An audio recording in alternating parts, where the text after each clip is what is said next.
ஓம் சாந்தி. எல்லோரும் சந்தோஷமாக இருக்கிறீங்களா? ஸோ இன்றைக்கி நடிகர் விஷால் சமீபமாக ஒரு பேட்டியில் ஒரு பெண்ணை காதலிக்கிறேன், திருமணம் செஞ்சுக்க போகிறேன் அப்படின்னு சொல்லியிருந்தார். ஸோ இன்றைக்கி ஒரு ஃபங்க்ஷனில் அந்த பெண் சாய் தன்ஷிகா அப்படின்ட்டு அவங்களுடைய படத்திலே அவங்க படத்துடைய ஒரு நிகழ்ச்சியில் சாய் தன்ஷிகா தான் அதை ஃபஸ்ட்டு ரிவீல் பண்ணாங்க. அதுக்கப்புறம் இவரும் உடனே நான் உங்களை லவ் பண்ணுறேன், கல்யாணம் பண்ணிக்க போகிறேன் அப்படின்னு சொல்லியிருந்தார். ஸோ அவர்களுக்கு வாழ்த்துக்கள். ஸோ இந்த நேரத்தில் இந்த லவ் இதை பற்றி யோசிக்கும் பொழுது ஒரு விஷயம் தோணிச்சு. என்ன அப்படின்னா, அந்த பூவே உனக்காக அப்படிங்கிற விஜய் படத்தில் அது பயங்கர ஹிட்டாச்சு. அதுக்கு காரணம், முக்கியமான ஒரு காரணம், அந்த படம் எல்லா விக்ரமன் அவர்களுடைய படமுமே ஒரு காமெடியாகவும் இருக்கும், அப்படியே ஒரு ஆழமான மெசேஜும் இருக்கும். ஸோ அந்த மாதிரி தான் அதுவும் இருக்கும். அதில் என்ன ஒரு விஷயம் சொல்லியிருப்பாங்க அப்படின்னா, விஜய் ஒரு பெண்ணை காதலிப்பார். கடைசியில் அந்த காதலை சொல்ல போகும்போது அந்த பெண் வேற ஒருத்தரை காதலிக்கிறாங்க அப்படின்ட்டு தெரியும். அவர் அப்படியே மறைச்சிடுவார். அப்போ கல்யாணம் ஆனதுக்கப்புறம் அந்த டைலாக் வரும்னு நினைக்கிறேன். நீங்கள் யாரையும் காதலிக்கிறீங்களே, யார் அந்த பொண்ணு? இல்லைங்க, அந்த பொண்ணு ஏதோ ஏமாற்றிட்டு போயிட்டல, ஏதோ சொல்லுவாங்க. அது கல்யாணம் நடக்காது அந்த மாதிரி ஏதோ சொல்கிறாங்க. உடனே அது எப்படி, உங்களை எப்படி ஒரு பொண்ணு ரிஜெக்ட் பண்ண முடியும்? எப்படி அது ஒரு லவ்வை வச்சு பயங்கரமாக டைலாக் வரும். அதில் என்ன சொல்லுவார்னா, நீங்கள் வேறு யாராவது கல்யாணம் பண்ணிக்கலாம்ல அப்படின்போது, இல்லைங்க, ஒரு இதில் அதாவது ஒரு செடியில் பல பூ பூக்கும்ல அப்படின்ட்டு அவங்க சொல்லுவாங்க. அது கரெக்டு தாங்க. ஆனால் அந்த விழுந்த பூ மறுபடியும் போய் ஒட்டாது இல்லை, அந்த மாதிரி ஒரு டைலாக் வரும். ஸோ அந்த மாதிரி என்ன, லவ் ஃபெயிலியர் ஆனவங்களாம் நான் கல்யாணமே பண்ணிக்கிறது இல்லையா அப்படின்ட்டு ஹீரோயின் கேட்பாங்க. அதுக்கு அவர் சொல்லுவார், பண்ணிக்கிறாங்க, ஆனால் அவங்களுடைய மனதில் ஓரமாக அந்த முதல் காதல் சாகர வரைக்கும் இருக்கும் அப்படின்வாங்க. அதுக்கு செம்ம கிளாப். காரணம் என்ன அப்படின்னா, அது ஒரு மிகப்பெரிய உண்மையை சொல்கிறதுனால தான் அது பயங்கர ஹிட்டானதுக்கான காரணமும் கூட. ஸோ இதை ஏன் சொல்கிறேன் அப்படின்னா, நிறைய இந்த மாதிரி இப்போ லவ் பண்ணி அது கல்யாணத்தில் முடிஞ்சால் பிரச்சனை கிடையாது. முடியல அப்படின்னா அது அவங்க வாழ்க்கை ஃபுல்லாக ஒரு ஆறாத ரணமாகவே இருக்கும். நீ என்ன லவ் பண்ணுறியா, அது ஒரு டெக்னிக்காக நான் லவ் பண்ணுறேன்னு சொல்கிறது. அதாவது நான் உன்னை லவ் பண்ணுறேன்னும் போது, சேச்சா நான்லாம் லவ் பண்ணலன்னா அது ஒரு எம்பாரஸ்மெண்ட் க்ரியேட் பண்ணுது இல்லையா. ஸோ அதுக்கு பதிலாக நீ என்ன லவ் பண்ணுறியா அப்படின்னு கேட்குறது, அது ஒரு டெக்னிக். ஸோ இந்த மாதிரி ரெண்டு விஷயமே வந்தாலுமே அந்த நேரம் ஓகே சொல்கிறாங்களா இல்லையா அப்படிங்கிறது பல ஃபேக்டர்ஸ் இருக்கும். ஏன்னா அவங்களுடைய மைண்டில் ஏற்கனவே இந்த மாதிரி ஒரு நபர் தான் வேணும் அப்படின்னு ஃபிக்ஸ் பண்ணியிருப்பாங்க. ஆணாக இருந்தாலும் பெண்ணாக இருந்தாலும். ஒருவேளை அதுக்கு ஈக்குவலாகவோ அல்லது அதை விட அதிகமாகவோ இருந்தால் அது ஒரு ஸ்வீட் சர்ப்ரைஸ், அவங்களுக்கு அக்செப்ட் பண்ண வாய்ப்பு இருக்குது. பட் அப்படியே அக்செப்ட் பண்ணாலும் அதுக்கப்புறம் அவங்க அப்பா அம்மா ஏற்றுக்கணும். இந்த மாதிரி நிறைய விஷயங்கள் இருக்குது. அடுத்தது, ஏதோ ஒரு காரணத்துக்காக ரிஜெக்ட் பண்ணுறாங்கன்னு வச்சுக்கோங்களேன். ஒன்று பிடிக்காமல் இருக்கலாம், அல்லது இது நமக்கு செட் ஆகாது, வேறு ஜாதி, வேறு மதம், இந்த மாதிரி அப்பா அம்மா ஒத்துக்க மாட்டாங்க, அப்பா அம்மாவை ஹர்ட் பண்ணக்கூடாது, இந்த மாதிரி ஒரு காரணத்துக்காக, பெரும்பாலும் பெண்கள் தான் இந்த மாதிரி காரணத்துக்காக ரிஜெக்ட் பண்ணுவாங்க. ஸோ ஆண்களும் பண்ணுவாங்கன்னு நினைக்கிறேன். ஸோ அந்த மாதிரி ரிஜெக்ட் பண்ணிட்டாங்க அப்படின்னா, ஒன்று அந்த டைமே சொன்னவங்களுக்கு ஒரு அவங்களுடைய தன்னை பற்றிய ஒரு எஸ்டிமேட் வச்சுருப்பாங்க இல்லையா, அதுவே ஆட்டங்கான மாதிரி இருக்கும். ஒரு பமல் கே சம்பந்தம் படத்தில் அது மாதிரி கமல் சிம்ரனை ப்ரப்போஸ் பண்ணும்போது ரிஜெக்ட் பண்ணுவாங்கன்னு நினைக்கிறேன். அப்போ ஏன் அப்படின்னு கேட்பார். ஸோ அது என்னென்னா, அவங்க பற்றி உள்ள அந்த சுய மதிப்பீடே உடைக்குது, அந்த கான்ஃபிடென்ஸ் லெவலே உடைச்சி ஒரு மாதிரி பண்ணிடும். ஸோ இது ஒன்று இருக்குது. ஸோ அங்கே முதல் டேமேஜ் ஆகிடும். பெரும்பாலும் பசங்க தான் ப்ரப்போஸ் பண்ணுவாங்க. ஸோ அவங்களுக்கு தான் அந்த டேமேஜ் ஆகும். அதுக்கப்புறம் ஒரு டேமேஜ் ஆகிறதுக்கான வாய்ப்பு இருக்குது. அது எப்போ அப்படின்னா, அவங்க அதுக்கப்புறம் வேறு யாராவது லவ் பண்ணி கல்யாணம் பண்ணிக்கலாம், அல்லது அப்பா அம்மா சொல்கிற பையனை பொண்ணை கல்யாணம் பண்ணிக்கலாம். அதுக்கப்புறம் அந்த திருமண பந்தனத்தில் கணவனுக்கும் மனைவிக்கும் சில கருத்து மோதல்கள், பிரச்சனைகள், மனக்கசப்பு இதெல்லாம் வரும் பொழுது யார் அவங்களுக்கு ப்ரப்போஸ் பண்ணாங்களோ, பெரும்பாலும் பெண்களுக்கு நிறைய ப்ரப்போசல்ஸ் வந்திருக்கும் இல்லையா, அதெல்லாம் மைண்டுக்கு வரும். பேசாமல் அவங்கள நம்ம அக்செப்ட் பண்ணியிருந்திருக்கலாமே, ச்சே அப்பா அம்மாவுக்காக நான் அதை விட்டுட்டேனே அப்படின்ட்டு வாழ்நாள் ஃபுல்லாக அதை நினைப்பாங்க. இதில் இன்னொரு கொடுமை என்னென்னா, அப்படி ப்ரப்போஸ் பண்ணவன் பயங்கரமாக ஃபினான்ஷியலாக சக்ஸஸ் ஆகிட்டான்னு வச்சுக்கோங்களேன், அல்லது ஏதோ ஒரு பயங்கர ப்ராப்ளம் ஆகிட்டான்னு வச்சுங்களேன், வாழ்நாள் ஃபுல்லாக அது அவங்களுக்கு ஒரு நரக வலியை கொடுத்துக்கிட்டே இருக்கும். நான் எதுக்காக அதை ரிஜெக்ட் பண்ணேன், அதுலேயும் குறிப்பாக அவங்களுடைய திருமண வாழ்க்கை ரொம்ப மோசமாகவே போயிட்டு இருந்துச்சுன்னு வச்சுக்கோங்களேன், அது பயங்கரமான வலியை கொடுக்கும். இப்போ ஸோ இது இல்லாமல் லவ்லாம் பண்ணி பிரிஞ்சாலும் அதே மாதிரி வலி கொடுக்கும். ஸோ சமீபமாக அஜித் அவர்களை வைத்து ஹீரா ஏதோ ஒரு பதிவு போட்டதாக சொல்லியிருந்தாங்க இல்லையா. அது அவங்க கல்யாணம் ஆகியே ஒரு 15 வருஷத்துக்கு மேலே ஆகிருக்கும்னு நினைக்கிறேன். ஸோ இன்னும் அவங்களுக்கு அந்த வலி இருக்குது, நம்மளால் அவங்கள அடைய முடியலையே அப்படிங்கிறது. ஸோ அந்த மாதிரி லவ் பண்ணும்போது சாதாரணமாக இருக்கிறவங்க அதுக்கப்புறம் பயங்கரமாக ஆயிட்டாங்க அப்படின்னா அது இன்னும் அவங்களுக்கு வந்து பயங்கர வலியை கொடுக்கும். ஸோ இந்த மாதிரி நேரம்லாம் வரும்போது காலேஜ் படிக்கும்போது கூட படித்த ஒரு சகோதரி அவங்க ஒரு ஃப்ரெண்ட்ஸ் டிஸ்கஷனில் பேசிகிட்டு இருக்கும்போது என்ன சொன்னாங்கன்னா, அவங்க அப்போவே வந்து லவ் பண்ணி வீட்டை விட்டு ஓடி போய் கல்யாணம் பண்ணாங்க. அவங்க என்ன சொன்னாங்கன்னா, கல்யாணம் பண்ணுற மாதிரி இருந்தால் லவ் பண்ணணும், இல்லைனா பண்ணக்கூடாது அப்படின்னு சொன்னாங்க. ஸோ ஏன்னா அது அந்த அளவுக்கு மிகப்பெரிய பாதிப்பை வந்து ஏற்படுத்திடும். ஏன்னா எனக்கு தெரிஞ்சு சிலர் வந்து லவ் பண்ணி குடும்பத்திற்காகவே அவங்க வந்து பிரிஞ்சிடுவாங்க. நம்மளை நம்பி அதுக்கப்புறம் தங்கச்சி இருக்கிறாங்க, அல்லது அக்கா ஏற்கனவே ஓடி போய் இப்படி ஆயிடுச்சு, நானும் அப்படி போகக்கூடாது அப்படிலாம் காலேஜில் கூட படிக்கிறவங்க அந்த மாதிரிலாம் பிரிஞ்செல்லாம் பார்த்துருக்குறேன். ஆனால் அதுக்கப்புறம் அந்த பையன் வேறு பொண்ணை கல்யாணம் பண்ணியிருந்தாலும் சரி, இந்த பொண்ணு வேறு பையனை கல்யாணம் பண்ணாலும் சரி, இவங்க 2 பேருக்குள்ளே அந்த திருமண வாழ்க்கையில் ஏதோ ஒரு கசப்பு வரும்போது இது வந்து மைண்டில் ஓடிக்கிட்டே இருக்கும். ஏன்னா ஒருத்தரை கல்யாணம் பண்ணுறோம், அது வாழ்க்கை சரியில்லை, அதோடு நின்றுட்டா பிரச்சனை இல்லை. ஆனால் வேறு ஒரு வாய்ப்பு இருந்துச்சு, நான் அதை வந்து இவங்களுக்காக சாக்ரிஃபைஸ் பண்ணேன். இப்போ அந்த பெண்ணுக்கே ஒரு பிரச்சனைன்னு வருதுங்க வச்சுக்கலாம். பிரச்சனை வந்து அம்மா வீட்டுக்கு வரும்போது அதெல்லாம் கிடையாது, கல்யாணம் ஆனதுக்கப்புறம் நீங்கள் வரவே கூடாதுன்போது டக்குன்னு அந்த பொண்ணுக்கு என்ன தோணும், உன் கௌரவம் கெட்டு போகக்கூடாதுன்னு தானே என் லவ்வையே நான் வந்து தியாகம் பண்ணேன் அப்படின்னு தோணும். இது வந்து பயங்கரமான மன உளைச்சலை ஏற்படுத்தும். ஸோ அதேமாரி இன்னொரு இது நிறைய இடங்களில் இது நடக்கும். எப்படின்னா லவ் பண்ணிகிட்டு இருப்பாங்க ஒரு பையனும் பொண்ணும், அந்த பொண்ணு வேறு யாரையாவது அந்த பொண்ணுக்கு அவன் லவ் பண்ணுறான், அந்த பொண்ணு வேறு ஒருத்தங்களோட லவ்வில் இருக்கிறாங்கன்னு தெரிந்தே சிலர் பணத்தினாலேயோ எப்படியாவது கான்ஃபிடென்ஸ் வரும்னே தெரியாது வந்து ப்ரப்போஸ் பண்ணுவான். அந்த பொண்ணு இல்லை நான் ஏற்கனவே லவ் பண்ணியிருக்கிறேன் அப்படின்னு சொல்லுவான். அந்த பையன் வந்து ரொம்ப பெரிய பணக்கார பையனாக இருக்கலாம், பட் இருந்தாலும் இங்கே நாம் வந்து வாக்கு கொடுத்துருக்குறோம், கடைசி வரைக்கும் அப்படியே இருக்கணும் அப்படின்னு நினச்சிட்டு அந்த பையனுக்கு நோ சொல்லிவிடுவான். ஆனால் பின்னாடி அந்த பையன் பயங்கர ஒரு பெரிய ஆளாகிட்டான்னு வச்சுக்கலாம், வெளிநாட்டுக்கு போயிட்டான், செட்டில் ஆகிட்டான்.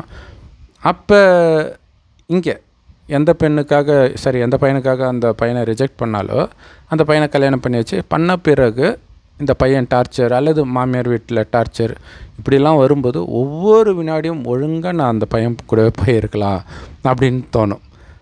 ஸோ இதெல்லாம் ஏன் சொல்கிறேன்னா, சர்வசாதாரணமாக ப்ரப்போஸ் பண்ணுறாங்க, ஆனால் அது வந்து மனதளவில் சும்மாவே அவங்க வாழ்க்கையில் பிரச்சனைனா ஒரு வலி வரும். ஆனால் இதை ஒன்று இப்படி பண்ணியிருக்கலாமே அப்படின்ட்டு அந்த வலியை வந்து இன்னும் அதிகரிக்கிற வேலையைத்தான் இந்த மாதிரி போகிற போக்கில் நான் லவ் பண்ணுறேன்னு சொல்கிறதுனாலையோ, என்ன லவ் பண்ணுறியா அப்படின்னு கேட்குறதுனாலையோ அவங்க மனதுக்குள்ளே அந்த ஒரு ஆசையை தூண்டி விட்டு அது நிறைவேறாமல் போகும்போது வாழ்க்கையில் பின்னாடி அவங்க அனுபவிக்கிற மன உளைச்சலை இது வந்து ரெட்டிப்பாக்கும். இப்போ சயின்ஸு சொந்தத்தில் கல்யாணம் பண்ணக்கூடாது, பண்ணால் ஊனமாக பிறப்பாங்க அப்படி இப்படின்னு எப்படி கண்டுபிடிச்சாங்களோ தெரியல. ஏன்னா இப்போவும் ஊனமாக பிறந்துட்டு தான் இருக்கிறாங்க. இப்போ யாரும் சொந்தத்திலலாம் கல்யாணம் பண்ணுறது கிடையாது. ஆனால் அந்த மாதிரி சொந்தத்தில், அதாவது சின்ன வயசுலேயே ஃபிக்ஸ் பண்ணுறாங்க. எனக்கு அத்தை பொண்ணு இருக்குதுப்பா, எனக்கு அத்தை பையன் இருக்கிறான்ப்பா அப்படின்ட்டு இருப்பாங்க. அப்போ என்னென்னா அவங்களுடைய மைண்டில் அவங்கள மட்டும்தான் நினச்சிட்டு இருப்பாங்க. அவங்களே கல்யாணம் பண்ணிக்குவாங்க. அதுக்கப்புறம் யாரையும் நினைக்க மாட்டாங்க. ஸோ அப்போ எந்த பிரச்சனையும் இல்லாமல் அமைதியாக இருந்தது பாருங்கள் அப்போ. ஆனால் இன்றைக்கி உலகம் சொந்தத்தில் கல்யாணம் பண்ணக்கூடாது, சொந்த ஜாதியில் கல்யாணம் பண்ணக்கூடாது. ஏன்னா சினிமா இதெல்லாம் வேறு ஒரு புரட்சியாக இருக்கணும். நான் வந்து பிறக்கும்போதே முடிவு பண்ணிட்டேன், வேறு ஜாதியில் தான் கல்யாணம் பண்ணணும், வேறு மதத்தில் தான் கல்யாணம் பண்ணணும் அப்படி இப்படின்ட்டு பண்ணி அது பின்னாடி பலவிதமான பிரச்சனைகளை உருவாக்குது. ஏன்னா நீங்கள் ஒன்ஸு இந்த மாதிரி சொசைட்டி போட்டிருக்கிற ஒரு நார்ம்ஸை மீறி ஒரு விஷயம் பண்ணுறீங்க அப்படின்னா, அதுக்கு அடுத்தது இந்த மாதிரி ஒரு சின்ன பிரச்சனை வந்ததுன்னா அதையும் விட்டுட்டு நம்ம வேறு யாரு கூடயாவது போயிடலாம் அப்படிங்கிற தைரியம் கூட வந்துடும். ஸோ அது ஒரு முக்கியமான காரணமாக இருக்கலாம் இன்றைக்கி திரும்புகிற பக்கமெல்லாம் கள்ள தொடர்பு இருக்கிறதுக்கு. ஸோ இதேமாரி இந்த லவ் பண்ணி அக்செப்ட் பண்ணி கல்யாணம் பண்ணுறாங்க இல்லையா, அதிலே வந்து யாரோ ஒருத்தர் தான் வந்து சொல்ல போகிறாங்க முதல்ல. அப்படி சொல்லும்போது உண்மையிலே இன்னொருத்தருக்கு லவ் இருக்குமா? அவங்க அந்த நேரம் யோசிப்பாங்க, நமக்கு செட் ஆகுமா செட் ஆகாதான்னு தான் யோசிப்பாங்களே தவிர 2 பேருமே லவ்வில் இருப்பாங்க அப்படின்னு சொல்ல முடியாது. வேணால் ஒரு மயக்கத்தில் இருக்கலாம், இவங்களாம் பெரியவங்க அப்படின்ட்டு ஒரு ஃப்ரெண்ட்லியாக பேசிகிட்டு இருக்கும்போது திடீர்னு லவ் பண்ணுறேன்னு சொல்லும்போது மேபி அவங்களுக்கு சர்ப்ரைஸாக இருக்கலாம்.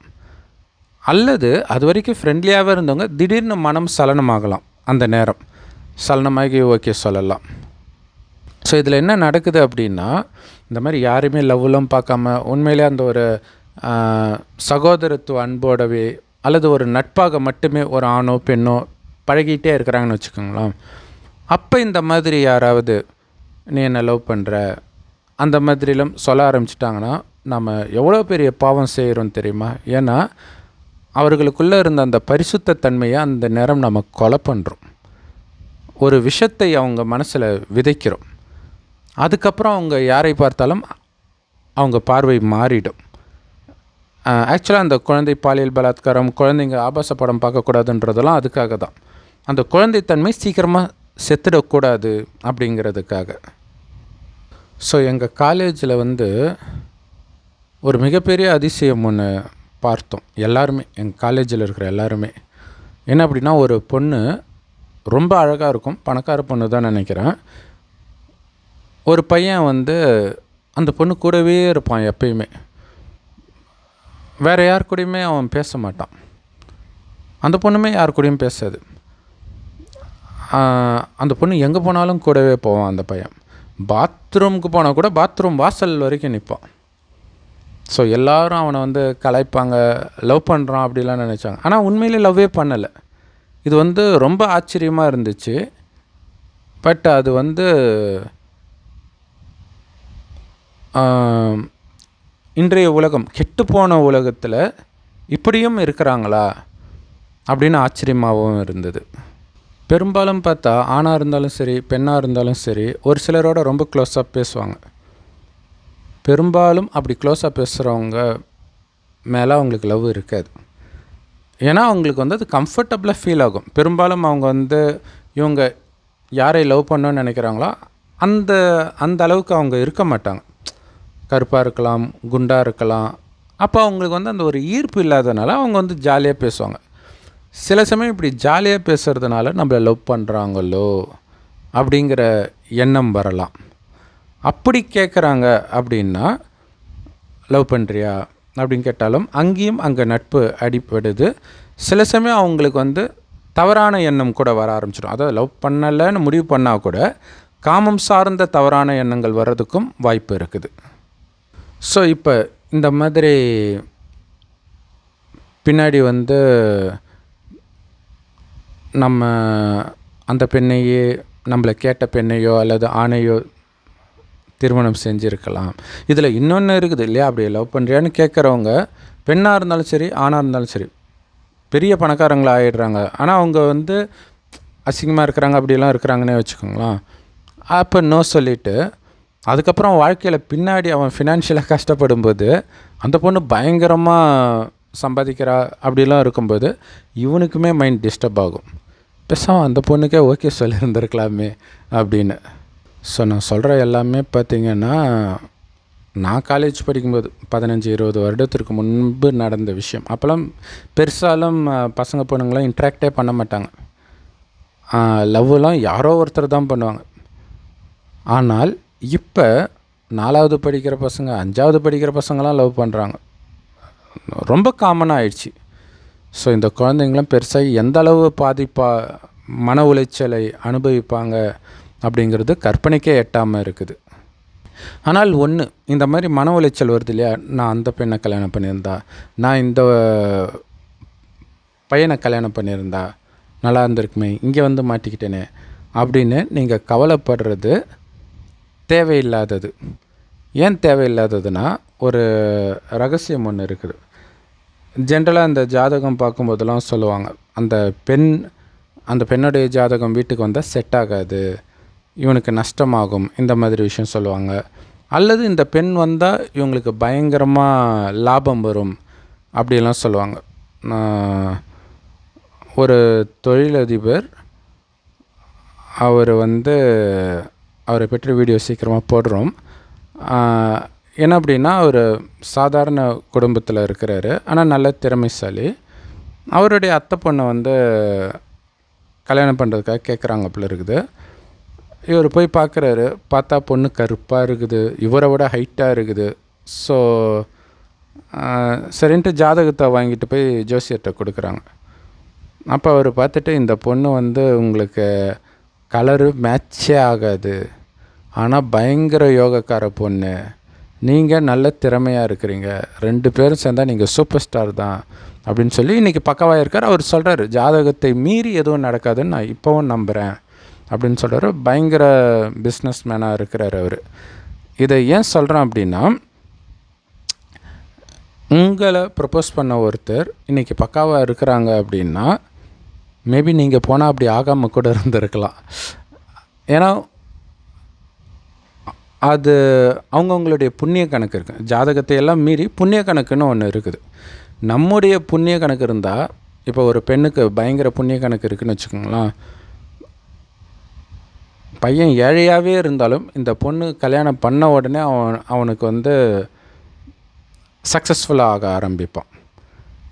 ஒருவேளை இந்த பெண்ணுக்கு புண்ணிய கணக்கு இல்லை அப்படின்னா, மேலே இருக்கிறவங்க கூட சரிஞ்சு வர்றதுக்கான வாய்ப்பு இருக்குது. ஸோ அதனால் இங்கே போயிருந்தால் இப்படி இருக்குமோ, அங்கே போயிருந்தால் அப்படி இருக்குமோ அப்படிலாம் கிடையாது. நீங்கள் போய் அவங்களையும் பிடிச்சி தான் இழுத்து விட்டுருப்பீங்க. ஆனால் அவங்களுடைய புண்ணிய கணக்குன்னு ஒன்று இருக்குது. இன்னொரு முக்கியமான விஷயம் என்னென்னா, இன்னாருக்கு இன்னார் என்று எழுதி வைத்தானே தேவன் என்றுன்னு சொல்கிறாங்களே, அந்த மாதிரி இந்த 5000 வருட காலச்சக்கரம் ஒன்று இருக்குது. இதை கல்பம்னு சொல்லுவோம். இதில் என்ன நடக்குதோ அதை தான் திரும்ப திரும்ப நடக்கும். அதில் முதல் பாதி சொர்க்கமாகவும் அடுத்த பாதி நரகமாகவும் இதே பூமி தான் வருது. நரகத்தின் கடைசி 100 வருடத்தில் நாம் இருக்கிறோம். இறைவன் சொல்கிறது என்னென்னா, இப்போ கொடுக்குற ஞானம் உங்களை ஆத்மான்னு ஒன்று பரமாத்மாவை நினைவு செய்யுங்கன்றார். ஆத்மானா உயிர், அது பூர்வமத்தில் நட்சத்திரம் மாதிரி ஜொலிக்குது. ஆத்மாவுடைய அப்பா தான் கடவுள். அவர் செம்பொன் நிறமான ஒளி உலகத்தில் நட்சத்திரம் மாதிரி இருக்கார். அவரை சிவன், அல்லா, பரமபிதான்னு வெவ்வேறு மதத்தில் சொல்கிறாங்க. கடவுள் ஒருத்தர் தான். ஸோ அவரை நினைத்து உடல்ன்றதே மறந்துடுங்க, வெறும் ஆத்மானு உணர்ந்து இறைவனை நினைங்க. ஏன்னா கலியுகம் அழிந்து இதே பூமி மீண்டும் சொர்க்கமாகும். சொர்க்கத்தில் எல்லாரும் ஆத்மான்ற உணர்வில் தான் இருப்பாங்க. அதனால தான் ஆண்களும் பெண்களும் அவ்வளோ அழகாக இருந்தாலும் அங்கே காமம், கோபம், பற்று, பேராசை, அகங்காரம்னா என்னன்னே தெரியாது. கணவனும் மனைவியும் நமக்கு ஒரு வாரிசு வேணும்னு நினைக்கும்பொழுது மனைவி கர்ப்பமாவாலே தவிர காமத்தினால் கிடையாது. ஒரு விதத்தில் அந்த மாதிரி காமம் இந்த மாதிரி விஷயம் இல்லாததுனால தான் அவங்க அவ்வளோ அளவற்ற செல்வந்தர்களாக இருப்பாங்க. தங்க செங்கற்களால் கட்டப்பட்ட மாட மாளிகையில் இருப்பாங்க. ஸோ இதை நான் ஏன் சொல்கிறேன்னா, மெயினாக அந்த பரிசுத்தத்தை கொலை பண்ணுறீங்க கம்முன்னு இருக்கிறவங்க கிட்ட போய் ஐ லவ் யூ சொல்கிறதுனால அப்படின்னு சொல்கிறோம் இல்லையா. ஏன்னா ஆரம்பத்தில் அவ்வளோ புண்ணிய கணக்கு இருக்குது சொர்க்கம், அடுத்தது இதே நரகமாகுது. ஏன்னா உடல்ன்ற உணர்வில் வந்துடுறோம். அப்போ கொஞ்சம் கொஞ்சமாக பாவம் செய்கிறோம், அப்படியே இறங்குறோம். இப்போ ஆல்மோஸ்ட் எல்லாருமே இறங்கியாச்சு. கொஞ்சம் கொஞ்சம் புண்ணிய கணக்கு ஒட்டிக்கிட்டு இருக்கும். அதையும் இந்த ஐ லவ் யூன்னு சொல்லி இந்த மாதிரி காதல் காமத்தில் விழ வச்சு அதையும் இழக்க வைக்கிறது எவ்வளோ பெரிய பாவம். எனக்கு தெரிஞ்சு பெரும்பாலும் ஐ லவ் யூன்னு ஒரு பையனோ பொண்ணோ சொல்கிறாங்க அப்படின்னா இன்னொருத்தருக்கு அந்த நேரம் லவ் இல்லாமல் தான் இருந்திருக்கும். இவங்க சொன்னதில் அவங்க டிஸ்டர்ப் ஆகி ஓகே சொல்லியிருக்கலாம். ஸோ இதில் நம்ம சொன்னோம் இல்லையா, நடந்தது தான் திரும்ப திரும்ப நடக்கும்ன்ட்டு. ஸோ இங்கே வந்து ஆத்மான்னு வந்து பரமாத்மா நினைவிலே இருந்து உடல்ன்றதை மறந்துட்டிங்கன்னா சொர்க்கத்துக்கு போயிடுவீங்க. அது இறைவனுடைய ஞானம். ஸோ இப்போ இந்த டாபிக் ரிலேட்டடாக பார்த்திங்கன்னா, நடந்தது தான் திரும்ப நடக்கும்னா இப்போ யார் ஞானத்தை எடுத்து சொர்க்கத்துக்கு போகிறாங்களோ அவங்க தான் ஒவ்வொரு 5000 வருடம் கழிச்சும் இந்த ஞானத்தை எடுத்து சொர்க்கத்துக்கு போவாங்க. அது மட்டும் இல்லை, எல்லாமே இப்போ இந்த நேரம் ஒரு கொசு இங்கே பறந்துச்சுன்னா 5000 வருஷம் முன்னாடி இதே நேரம் இதே கொசு பறக்கும். ஒவ்வொரு 5000 வருஷம் கழிச்சு இந்த நேரம் இதான் நடக்கும். அப்போ இது எல்லாமே ஏற்கனவே நிச்சயிக்கப்பட்டிருக்குது. அப்போ ஒருத்தர் உங்களுக்கு ப்ரப்போஸ் பண்ணுறாங்கன்னா அதுவுமே நிச்சயிக்கப்பட்டிருக்கு. அந்த நேரம் நீங்கள் அக்செப்ட் பண்ணுறீங்களா ரிஜெக்ட் பண்ணிக்கலாம், அதுவுமே நிச்சயிக்கப்பட்டிருக்கு. அப்புறம் அவன் போகிறான், அங்கே போய் பணக்காரன் ஆகிறானா பிச்சைக்காரன் ஆகிறானா, அதுவுமே நிச்சயிக்கப்பட்டிருக்கு. இதில் இன்னொரு விஷயமும் இருக்குது, அதை நான் சொல்ல மறந்துட்டேன். என்ன அப்படின்னா, இந்த மாதிரி லவ் பண்ணிவிட்டு ஏற்றுக்கிட்டாலோ ஏற்றுக்கிறத விடுங்க, ரிஜெக்ட் பண்ணி அவங்க பெரிய ஆளானா அதையே நினச்சி அவங்கள கல்யாணம் பண்ணியிருக்கலாமே இப்படியெல்லாம் தோணும். இதே சில சமயம் இப்படியும் நடக்கும். என்ன நடக்கும் அப்படின்னா, நீங்கள் ரிஜெக்ட் பண்ண பொண்ணோ பையனோ அதுக்கப்புறம் ரொம்ப கஷ்டப்படுறாங்கன்னு வச்சுக்கோங்களேன், அப்பா நல்ல வேலை நம்ம தப்பிச்சோம் அப்படின்னு தோணும். நீங்கள் ரிஜெக்ட் பண்ணாட்டினாலும் உங்களை ரிஜெக்ட் பண்ணி போகிறாங்கல்ல, அவங்க அந்த மாதிரி ஒரு பயங்கரமான நோயில் கஷ்டப்படுறாங்கன்னு வச்சுக்கோங்களேன், அது எதுவுமே பண்ண முடியாதுல்ல நோயெல்லாம் வந்துச்சுன்னா. அப்போ கூட உங்களுக்கு ஐயோ நல்ல வேலை நான் தப்பிச்சிட்டேன், நல்ல வேலை நான் ப்ரப்போஸ் பண்ணி அவங்க ஏற்றுருந்தா என் நிலமை என்ன ஆகும் அப்படின்னு தோணும். ஸோ இதுதான் அந்த புண்ணிய கணக்கு. இப்போ சப்போஸ் உங்களுக்கு வந்து அந்த பொண்ணை பிடிச்சே இருந்தாலும் அந்த பொண்ணு உங்களை ரிஜெக்ட் பண்ணுறா அப்படின்னா அந்த பெண்ணுக்கு ஒரு பாவக்கணக்கு இருக்குது, உங்களுக்கு அந்தளவுக்கு பாவக்கணக்கு இல்லைன்னு வச்சுக்கோங்களேன். அந்த பெண்ணை அனுபவிக்கிற கஷ்டத்தை நீங்கள் அனுபவிக்க வேண்டிய அவசியம் இல்லை. அதுக்காக தான் அவள் உங்களை விட்டு போகிறது. இவ்வளோ விஷயம் இருக்குது இதில். மொத்தத்தில் நடக்கிறது எல்லாமே நம்ம நன்மைக்காக மட்டுமே நடக்கும், அதை புரிஞ்சுக்கணும். ஸோ பெஸ்ட்டு திருமணத்துக்கு முன்னாடி லவ்வே பண்ணாமல் இருக்கிறது தான். நடிகர் ராஜேஷ் அவர்கள் கூட சமீபமாக சொல்லியிருந்தாங்க. இல்லாட்டினா அந்த முதல் காதல் போய் ஒரு பாடாப்படுத்திடும் மனுஷனை, சாகிற வரைக்கும் விடாது அவனை. ஸோ பெஸ்ட்டு அதுக்கு தான் அவர் தான் சொன்னார். அந்த காலத்துலாம் வந்து எந்த பொண்ணை முதல்ல பார்க்குறானோ அவனை தான் கல்யாணமே பண்ணுவாங்க. அப்போ அவங்களுக்கு அந்த பிரச்சனையில் அதுக்கப்புறம் அதிலே திருப்தி ஆகிடுவாங்க. ஏன்னா அதுவும் இருக்குது. அந்த விஜய் படத்தில் சொன்ன மாதிரி இன்ஃபேச்சுவேஷன் நம்ம சொல்லிடுறோம் இல்லையா. ஏன்னா அது வந்து ரொம்ப பரிசுத்தமான டைமில் வரும். அந்த டைமில் காமம்னா கூட என்னன்னு தெரியாது. அந்த மாதிரி டைமில் தான் அந்த முதல் காதல் அந்த மாதிரி விஷயம்லாம் வரும். அது கூட வராமல் இருக்கிறது நல்லது. ஏன்னா உங்கள் மனம் பலகீனமாக இருக்கும்போது தான் இந்த மாதிரி பார்க்குற பழக்கம் இருக்குது, மாட்டுறீங்க. அதுவுமே இல்லாமல் இருக்கிறது நல்லது. அப்படி வந்து உடனே கல்யாணம் பண்ணிட்டாங்க அப்படின்னா அதுவும் பிரியாதுன்னு நம்ம சொல்ல முடியாது. பட் சாட்டிஸ்ஃபை ஆகிறதுக்கான வாய்ப்பு இருக்குது. ஆனால் 2 பேருமே அதே மாதிரி இருக்கணுமே, அது ஒன்று இருக்குதுல்ல, அது நமக்கு தெரியாதுல்ல. ஏன்னா அந்த மாதிரி எனக்கு தெரிஞ்சு 8th ஸ்டாண்டர்டோ 5th ஸ்டாண்டர்ட்லேருந்து ஒரு பொண்ணும் பையனும் லவ் பண்ணியிருக்கிறாங்க. வீட்டை விட்டு வேறு ஜாதியாக என்னென்னு தெரில, வீட்டை விட்டே வந்துட்டாங்க, வந்து தனியாக இருக்காங்க. கல்யாணம் ஆகி ஒரே மாதத்துலேயே அந்த பையனுக்கு நிறைய கால் வருது, பொண்ணுங்க கால். அதில் ஒரு பொண்ணு கால் பண்ணி நாங்கள் எல்லாமே பண்ணிட்டோம் கல்யாணத்துக்கு முன்னாடின்ட்டு. அந்த பையனை கேட்டால் அதெல்லாம் நான் இப்போ நல்லா தான் இருக்கிறேன் அப்படின்றான். அந்த பொண்ணுக்கு பைத்தியம் பிடிச்ச மாதிரி இருக்குது. ஸோ இதுவும் இருக்குது. ஸோ அது இந்த காலகட்டத்தை பொறுத்த வரைக்கும் எப்போவுமே லவ் பண்ணாமல் இருக்கிறது தான் best. Om Shanti. Thanks for வாட்சிங்.